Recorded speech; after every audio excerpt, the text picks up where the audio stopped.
បានក្បត់អូនថាមិនមាននរណាយើងជាសង្សារភាពឯកាតែនៅក្បែរបងលែងចង់អើពើមានមេហាក់ធុញទ្រាន់ជួបគ្នាម្ដងត្រូវមានហេតុផលច្បាស់លាស់អូ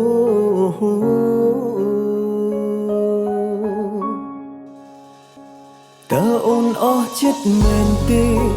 អូនផ្លែងណាំងអូនដឹងទេបេងដូងហាក់តទេឬគ្មានគេថែមទាំងគ្មានប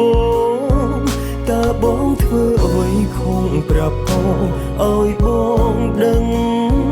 ប្រហែលបងអាចនឹងផ្លាំងបដូរអងចិត្តយូរហើយមែនទេធន់នឹងបងហើយត្រូវទេនៅក្នុងចិត្តនេះមេ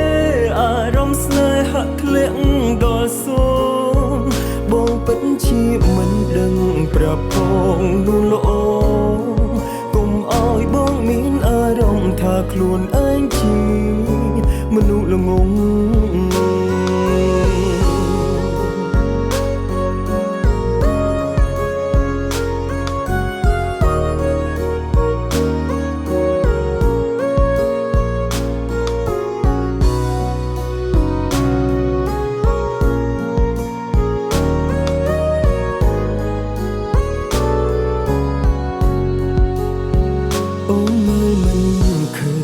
រាល់ការឈឺចាប់របស់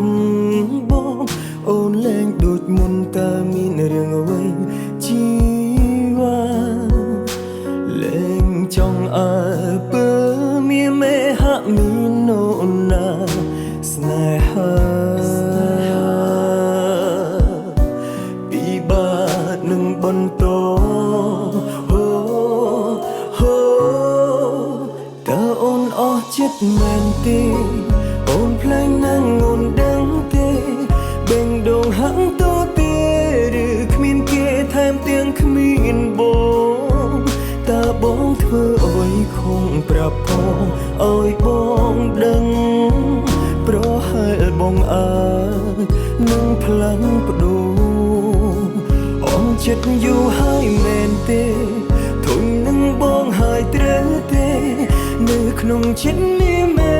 អារម្មណ៍ស្នេហាធ្លាក់ដល់សួងបងពិតជាមិនដឹងប្រាប់ផងនោះល្អកុំឲ្យបងមានអារម្មណ៍ថាខ្លួនឯងជា